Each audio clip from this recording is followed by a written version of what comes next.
दोस्तों, ट्रंप हैं जो कुछ ना कुछ कदम उठा रहे हैं। एक तरफ वो भारत को अपना दोस्त कहते हैं, वहीं दूसरी ओर एक के बाद एक झटके भी भारत को दे रहे हैं। पहले डबल टैरिफ अटैक, अब H1B वीजा। कहा जा रहा है कि इसका बड़ा असर भारत पर पड़ने वाला है। अब वो कैसे, ये सवाल आपके मन में घूम रहा होगा। तो चलिए इस वीडियो में पूरे मामले की तह तक जाते हैं। नमस्कार, मैं हूं आपके साथ संध्या बिस्ट और आप देख रहे हैं the economic times Hindi. America ने H1B वीजा के बदले हुए नियम लागू कर दिए हैं।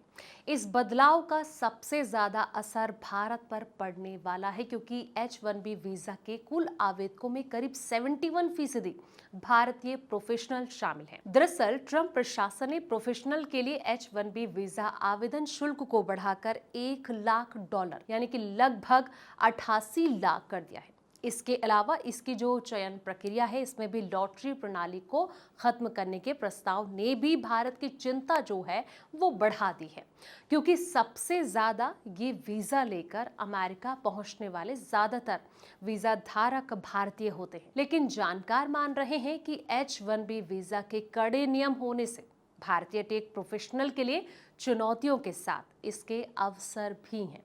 अमेरिका की बदली नीति के बाद अब भारतीय प्रोफेशनल दूसरे देश को भी ऑप्शन के तौर पर देख सकते हैं। तमाम ऐसे देश भी हैं जिनके लिए एक सुनहरा मौका साबित हो सकता है कि वो अच्छे टेक प्रोफेशनल को अपने साथ जोड़ सकें। खास करके यूके, यूरोप और कनाडा का नाम भी सामने आ रहा है। साथ ही चीन भी इस रेस में पीछे नहीं है। लेकिन क्या अमेरिका का ये ऑप्शन सही में IT पेशेवरों के लिए बन जाएगा?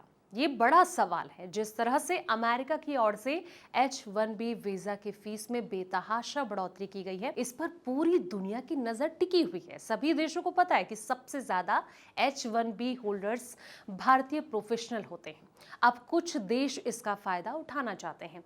इस अवसर का फायदा उठाने की चाह में यूके ने ग्लोबल टैलेंट टास्क फोर्स सक्रिय किया है। बता दें कि इसके अंतर्गत विचार किया जा रहा है कि विश्व के टॉप 5 यूनिवर्सिटी की पढ़ाई कर चुके या प्रतिष्ठित पुरस्कार जीत चुके लोगों के लिए वीजा शुल्क को पूरी तरह समाप्त कर दिया जाए।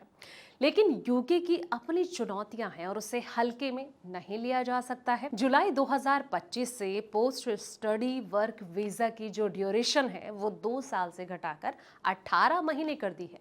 इसके अलावा अंग्रेजी भाषा की जरूरत कड़ी कर दी गई है। परमानेंट रेजिस्टेंस के लिए जरूरी 10 साल तक कर दी गई है और हेल्थ और साथी कर वर्कर वीजा नए आवेदकों के लिए निरस्त कर दिया गया है। इस वजह से यूके के लिए वर्क वीजा के आवेदन में भारी गिरावट दर्ज की गई है।